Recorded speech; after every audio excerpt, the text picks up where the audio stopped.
Saudações, queridos e queridas! É um prazer inestimável estar aqui com vocês para mais uma aulinha de Sociologia. Tema de hoje importante: cultura e religião. Vamos nessa? Por que a gente enquadra a religião dentro do campo da cultura?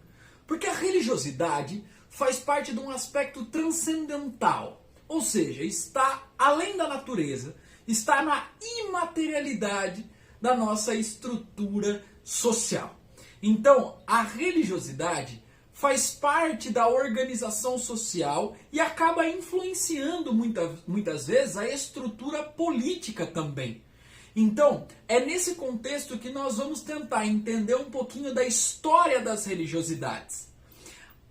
De 30 a 70 mil anos atrás, nós não sabemos exatamente, principalmente por conta da falta desses recursos históricos, das pistas da historiografia, nós acreditamos que tenha havido uma revolução cognitiva nos seres humanos. O que isso significa? Que esses seres humanos eles aperfeiçoaram a sua linguagem e, consequentemente, melhoraram as suas relações sociais e construíram mecanismos imateriais de sobrevivência.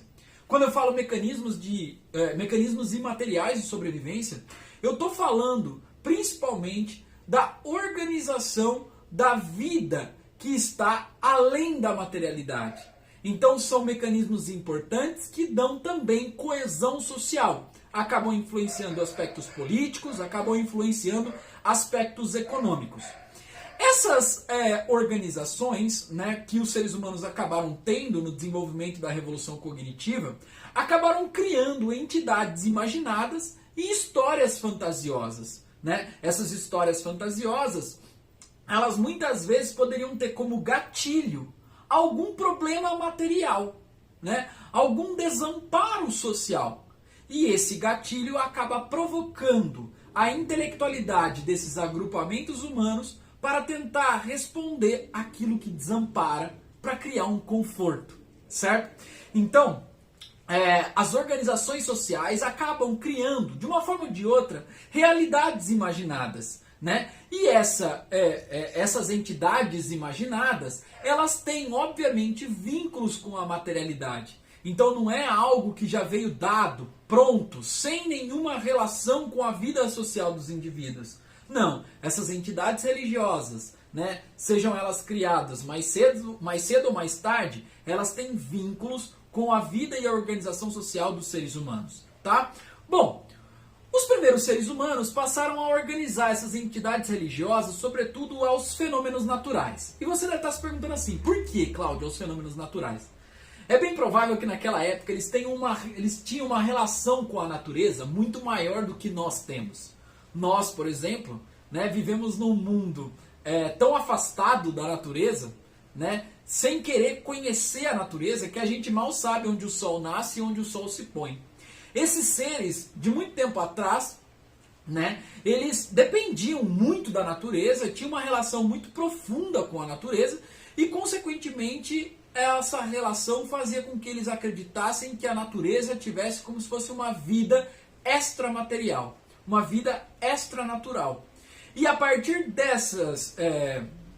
dessa eleição que eles fizeram desses fenômenos da natureza e dessas partes da natureza, eles começaram a acreditar que esses astros ou essas coisas da natureza tinham vida própria e acabavam inclusive influenciando a vida humana. Então não demorou muito para que os fenômenos da natureza pudessem ser provocados por deuses. Ou então esses próprios fenômenos seriam os deuses. Então nós vamos ter, por exemplo, na sociedade Inca, né, a deusa terra chamada Pachamama e o deus sol chamado Inti. Né? Então, vocês vão ver que muitas sociedades que têm essa relação profunda com a natureza acabam criando, obviamente, relações com a natureza que são relações fantasiosas, mitológicas e relações divinas, inclusive. Bom, o que acontece também, né? Com o desenvolvimento dessa religiosidade, sobretudo para responder algumas perguntas importantes que os seres humanos não tinham desenvolvimento, não tinha acúmulo de experiência para responder, né? Não tinha acúmulo de conhecimento para responder naquele momento, que eram perguntas do tipo: o quem criou a gente? Pergunta do tipo, quem criou o mundo? E como eles não tinham, né, nenhuma tecnologia, nenhum desenvolvimento científico suficiente para dar respostas seguras para eles, muitos deles criaram respostas fantasiosas para essa situação de desamparo, essa situação de angústia. E essas criações fantasiosas, num primeiro momento, criou-se o que a gente chama de comunidades politeístas, né, de crença em vários deuses. Obviamente que não demorou muito para que essa relação social, né, essa consequência da relação social, criasse a religiosidade.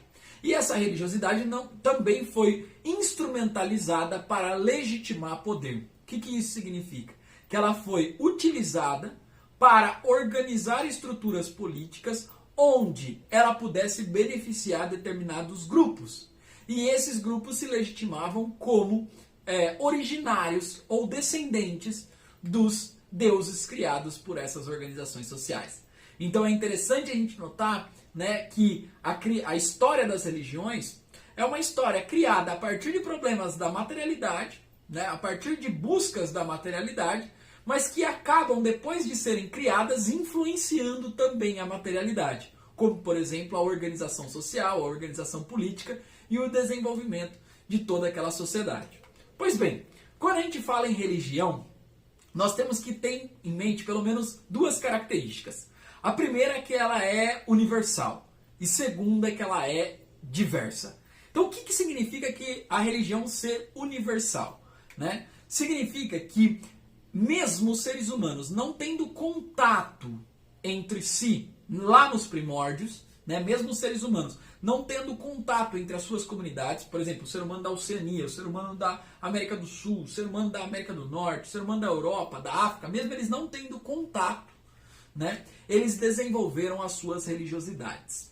Esse é um ponto que a gente deve tornar ele claro e é importante para a análise das religiões. Beleza? Então olha que interessante. Todas, né, as civilizações que a gente tem notícia, eles desenvolveram alguma forma de espiritualidade em algum momento da história. Tá? O segundo ponto que, mesmo eles tendo desenvolvido a religiosidade, né, como algo que é característico de todas as civilizações, essa religiosidade, essa espiritualidade, ela é diferente uma da outra. Então, se eu disse que todos desenvolveram a religião, as religiões desenvolvidas entre essas comunidades, elas são diferentes. Elas são diferentes porque a criação delas surge a partir da imaginação e surge a partir da experiência vivida dessas comunidades. E as experiências e a imaginação, elas são construídas de formas diferentes por conta que as pessoas têm processos históricos diferentes. E perceba que não há religiosidade quando se tem uma pessoa. Tanto é que a gente fala, quando a gente fala de uma pessoa, a gente fala mais de magia, né? Do lance da magia, da história da magia, do desenvolvimento da magia. Mas quando a gente fala em religião, nós estamos falando de uma comunidade, certo? Então, aí nós temos, pelo menos no mundo, um repertório religioso bastante grande, como vocês podem observar nesse mapa. Se vocês observarem, toda a parte que está em azul é a comunidade cristã do mundo. Então veja que pelo menos territorialmente nós temos muitos cristãos. Significa aí que pelo menos nós temos cerca de 30% de cristãos no mundo. A parte que está em rosa são os islâmicos, que tem um pouco mais de 20% do mundo. Então, juntando islâmicos e cristãos, nós temos aí pelo menos metade da espiritualidade do mundo. Nós temos aí também os judeus, os budistas, os hinduístas também, certo? Então, veja que nós temos aí um mapa que mostra pra gente como mais ou menos as religiosidades estão divididas. É válido lembrar que o islamismo hoje é a religiosidade que mais cresce no mundo, certo? E nós vamos tentar depois traçar algum panorama sobre a situação da sociedade brasileira. Vamos seguir então. Quando a gente fala em sagrado e profano, toda vez que a gente tenta construir o que é sagrado e o que é profano, né, a gente tem que tentar materializar essas respostas. O sagrado é aquilo que está além da materialidade, além da natureza, além da vida concreta. E o profano seria aquilo que está na vida concreta. Então não demora muito para que as religiosidades tentam articular esses dois mundos. Tentam construir características desses dois mundos. Mas é importante demais a gente perceber que as características do mundo profano acabam influenciando a forma com que a gente concebe o sagrado. E o sagrado acaba influenciando a construção do profano. Perceba, olha que interessante. O que é família? Né? Existe uma maneira natural da gente classificar a família? Ou será que a família é uma construção social? E se for uma construção social, uma construção da sociedade, quais instituições influenciam na forma família? Tá? Como nós estamos falando de religiosidade, a religião não influencia o formato da família idealizada? Certo? Então veja que interessante. O ser humano criou a religião. E essa religiosidade acaba determinando como vai ser organizada uma instituição, que é a família, da própria sociedade. É claro que essa concepção de família, ela também é uma concepção criada, obviamente, pelos seres humanos, na sua materialidade, nas suas experiências, certo? Mas é interessante a gente notar que a religiosidade influencia a forma com que as pessoas encaram a realidade. Beleza? Bom, a gente sabe também que a religiosidade pode acabar, inclusive, influenciando estruturas de poder. Nós tínhamos, por exemplo, os estados absolutistas lá da Europa que acabavam influenciando a forma de organização social, onde os reis acabavam determinando, a partir de uma estrutura católica, o que a sociedade deveria fazer. Aqui eu selecionei pelo menos 2 países específicos da atualidade que tentam, a partir da estrutura do seu Estado, né, ser influenciado pela religiosidade e organizar a sua sociedade. Que seria a Arábia Saudita, que nós temos ainda uma espécie de governo absoluto lá, e o Irã. Beleza? Então, o que seria esse sagrado, né, que a gente tanto fala? É algo que é sublime, ou seja, que está além da experiência humana, que está além do nosso corpo físico, né? Está fora da realidade concreta, que seriam os deuses. Se for uma religião monoteísta, vai ser Deus, tá? Só que esse sagrado, ele manifesta em aspectos profanos, ele manifesta na materialidade. Que, por exemplo, na religião cristã pode ser os milagres, né? Em outras religiosidades pode ser a aparição de alguma coisa, pode ser a manifestação no próprio ser humano, né? Então, quando nós temos essa manifestação do sagrado na vida concreta, na vida material, a gente chama de hierofania, certo? E aí, por exemplo, a gente pode conceber o nascimento de Jesus Cristo, que seria um filho de Deus, né, do Deus Javé ou Jeová, que veio para a Terra, que seria aí então as pessoas concebessem ele como um filho de Deus, um filho de algo que está reservado no aspecto sagrado. Beleza? E o mundo profano seria o mundo natural, o mundo material, o mundo do homem. Beleza? Na Idade Média, muitas vezes a gente tinha até a separação do profano e do sagrado. Ou seja, profano é festa, sagrado dentro da igreja. Certo? Bom, muito se sabe dos mitos criados em torno das religiosidades, né? E aqui a gente não vai discutir se o mito é uma verdade ou se o mito é uma mentira. O que importa pra gente é o que a gente pode absorver na sociologia e na história sobre a mitologia ou sobre esses mitos criados. Principalmente porque esses mitos trazem características verdadeiras e importantes das sociedades que a construíram. Então veja que interessante. Uma sociedade constrói um mito e quando a gente analisa esse mito diz muito mais da sociedade que criou do que da própria história fantasiosa pra gente que se enquadra aí no compasso da análise científica, certo? Mas a gente vê aí que todas as religiosidades têm esses mitos. Elas desenvolveram essas histórias mitológicas, né? Essas histórias fantasiosas, essas narrativas que vão buscar o sublime, que vão buscar o sagrado. Mas nós temos algumas posições contrárias que tentam refutar esses mitos e afastar esses mitos da vida humana. Muitas vezes por conta de aspectos políticos, de forma de encarar a vida, né? Então muitas vezes nós vamos ter debates acerca dos mitos, né, de religiosidades versus outras formas de encarar a realidade. Uma dessas formas seria a filosofia grega. Quem estudou filosofia sabe reconhecer que a filosofia grega, né, sobretudo os pré-socráticos, por exemplo, que dá origem à filosofia grega, são aqueles, seria aquela filosofia que vai tentar afastar as respostas, né, através de aspectos de dedução, né, de aspectos que não são tão analisados materialmente, né, e que esses filósofos pré-socráticos vão tentar buscar respostas a partir da própria materialidade, evitando o sagrado, evitando o sublime. Outra forma de encarar a disputa com esses mitos é a teologia judaico-cristã, que acredita que apenas a sua história de narrativa de mundo é a história verdadeira e todas as outras histórias são histórias fantasiosas, são mitos que não devem ser considerados como interpretação real da realidade, certo? Então a teologia judaico-cristã, por exemplo, né, de criação de Adão e Eva e toda essa história, cria ali também uma narrativa única, central, do ponto de vista dos mitos, acreditando que apenas esse mito é o mito verdadeiro. Beleza? Bom, é claro que a partir desses mitos nós podemos trazer informações e valores extraídos para a gente ver como que essa sociedade se organiza e como essa sociedade constrói, né, o seu processo histórico.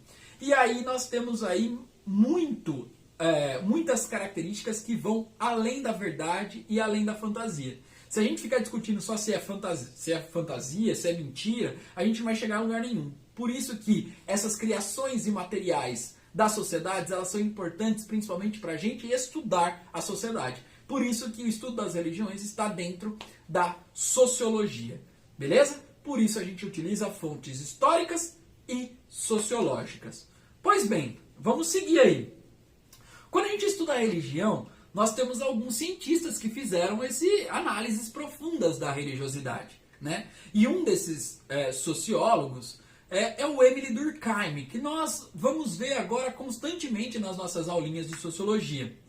Ele, junto com o Max Weber e o Karl Marx, né, são os três pés, vamos dizer assim, da sociologia moderna.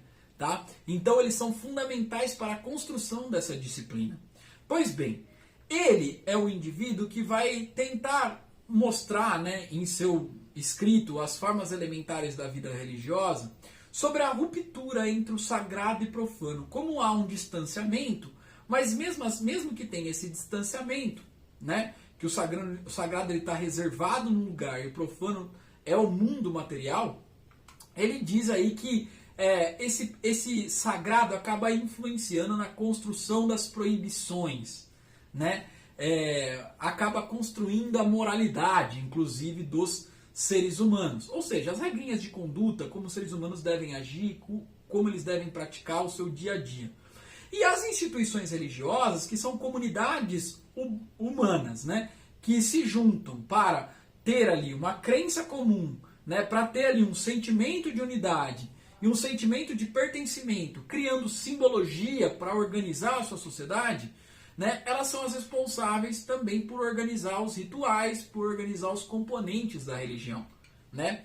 Então, nós vamos ver que a instituição social ela é uma criação da sociedade, mas essas instituições elas seriam o vínculo direto, muitas vezes, dos seres humanos com o ambiente sagrado. Ou seja, seria o vínculo direto entre o profano e o sagrado. E olha aí a frase do Durkheim, que interessante. Religião é um sistema unificado de crenças e práticas relativas a coisas sagradas. Ou seja, as coisas separadas e proibidas. Crenças e práticas que se unem em uma única comunidade moral chamada igreja, cujos membros todos aderem a elas. Ou seja, essas instituições elas passam a ter vida longa, inclusive, muitas delas. Se a gente falar da Igreja Católica, por exemplo, ela tem mais de 1.500 anos, então é muito tempo, né? E muitas vezes a gente acredita até que essas instituições têm vida própria, devido ao seu tamanho, ao seu poder, à sua influência, ao seu tempo histórico. Mas a gente não pode esquecer que essas instituições, elas são criadas por seres humanos, certo? Elas não foram criadas pelos deuses a partir da análise sociológica, elas são criadas pelos seres humanos. Pois bem, quando a gente fala em religião, nós precisamos falar de alguns componentes dessa religião para a gente não esquecer, né? Para a gente conseguir destrinchar, tirar os pedacinhos dela e entender. Toda religião tem crença, né? Então o que é uma crença? Uma crença é baseada naquilo que eu acredito. Então eu acredito e essa crença ela é uma verdade absoluta. A gente chama de verdade da fé. É o dogma. Ou seja, ou eu acredito ou eu não acredito. E sob hipótese nenhuma, essa minha verdade da fé está sob análise de refutação. Tá? Então, se eu pertenço a uma determinada igreja é porque eu acredito naquilo que aquela instituição social fala e prega. Tá? Esses dogmas eles devem ser acolhidos, né, pelos fiéis. As explicações elas sempre vão ser no plano metafísico, ou seja, além do mundo material, além do mundo físico. E essas crenças elas vão explicar aquilo que está fora do nosso alcance. Tá? Essas crenças elas podem ser em um único Deus, por exemplo, que a gente chama de monoteísmo, ou a crença em vários deuses, que a gente chama de politeísmo. Se a gente falar das religiosidades de maior influência no planeta Terra, que são os cristãos, os judeus e os islâmicos, nós estamos falando de religiosidades, pelo menos do Ocidente, assim, né? Religiosidades monoteístas, certo? O rito. O que são os ritos? Os ritos são regras de conduta diante do sagrado. Ou seja, no momento em que eu vou agradecer, que eu vou pedir, ou que eu vou ter esse encontro e essa paz com o meu espírito religioso, eu preciso obedecer algumas regrinhas para que isso aconteça. Então, os cerimoniais, não sei se vocês percebem, eles estão cheios de regrinhas das práticas para você encontrar esse sagrado. Por exemplo, uma missa católica é organizada a partir da última ceia. Né? Então tem todo esse ritual bem parecido, mesmo com aquilo que foi narrado sobre a última ceia de Jesus Cristo com os seus discípulos. E as experiências? Né? Você fala, nossa, mas tem experiência? Claro! Quem é religioso, né? Quem tem uma religiosidade, acredita que a religiosidade se manifesta sobre ele. Então, nós vamos ter um sentimento vivido por esses religiosos. E esse sentimento, que vai ser a experiência que ele vai ter com o sagrado, pode muitas vezes transformar a vida desses indivíduos. Certo? Quantas pessoas não falam que a partir do encontro com Deus, as suas vidas modificaram. Beleza? Então isso é importante a gente saber. Bom, e a sociedade, né? Já que a gente falou das características aí da religião, vamos falar da religião e a sociedade. É importante a gente falar que essas instituições sociais religiosas, elas acabam tendo toda uma regra de conduta para toda a sociedade que ela influencia. Então, essa instituição ela tem uma moralidade, beleza?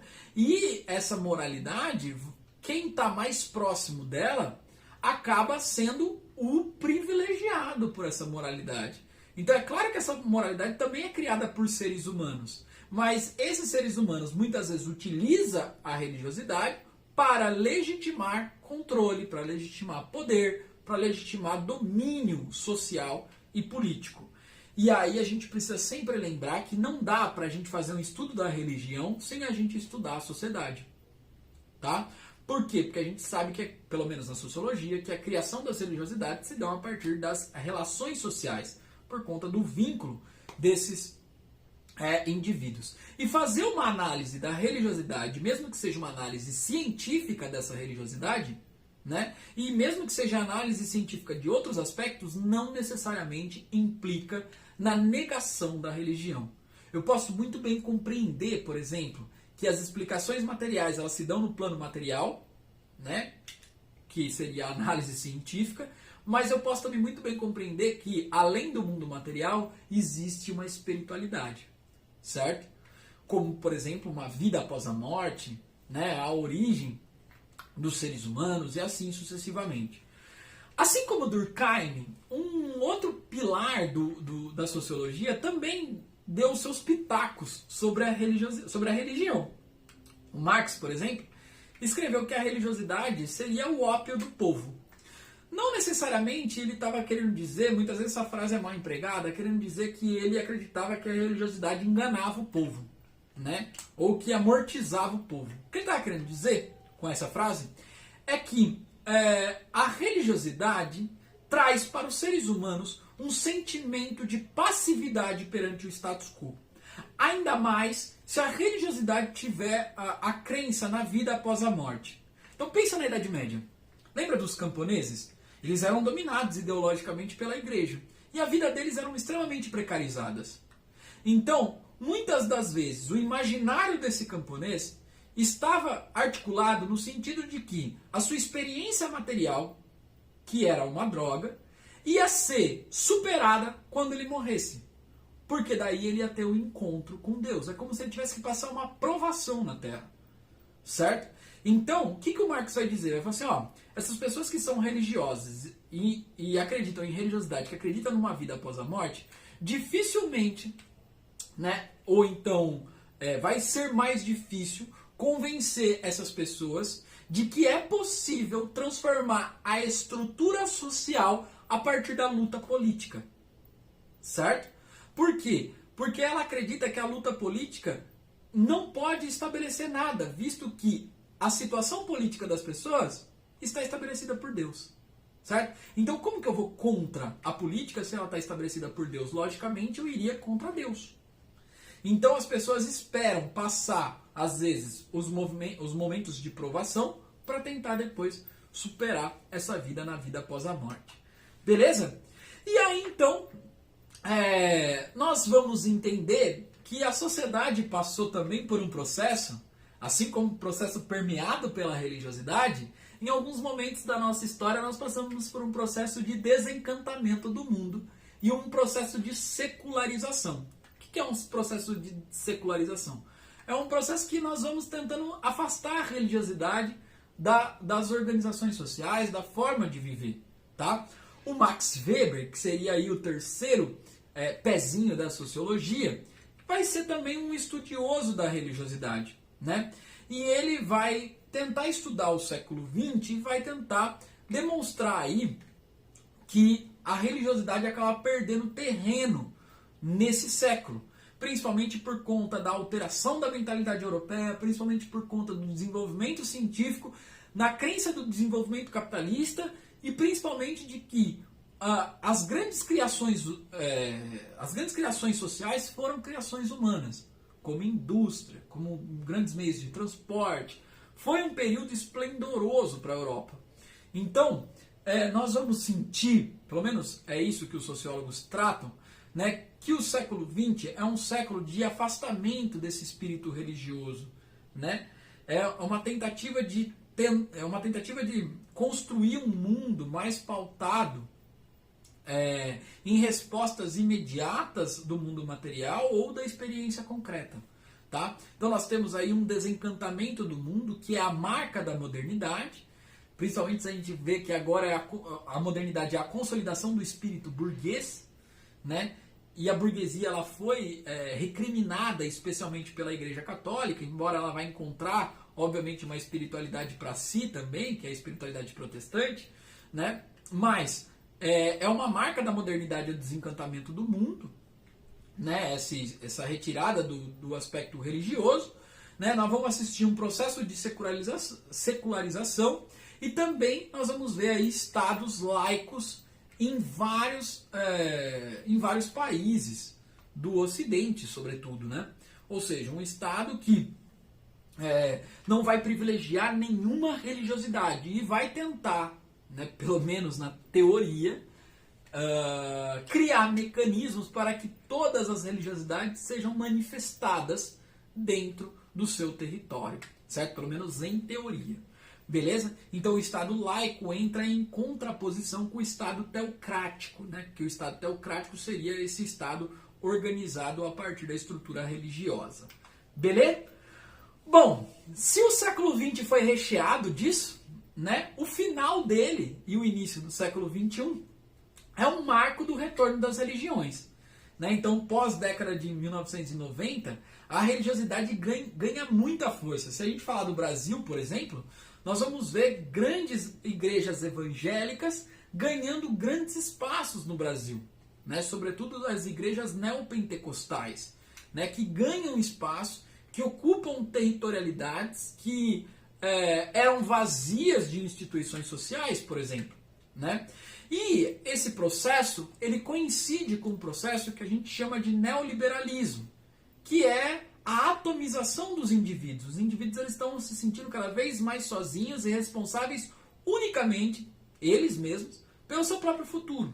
Eles são meio que incapazes de conceber a estrutura social como também influenciadora da sua vida, eles não concebem isso, tá? Porque é uma ideologia desse sistema econômico e, consequentemente, eles acreditam que sozinhos eles poderão transformar, eles poderão mudar a sua vida.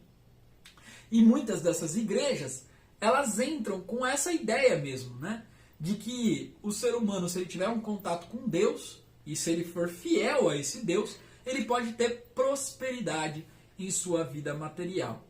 Beleza? Então é nesse cenário, num cenário de crise, de desemprego, né, de aumento de desemprego no neoliberalismo, que as pessoas vão se agarrar a tipos de religiosidade que possa trazer, pelo menos num momento imediato, um conforto espiritual, um conforto para as suas vidas. E aí essas instituições sociais, elas ganham um terreno no desenvolvimento econômico que os países ocidentais vão ter.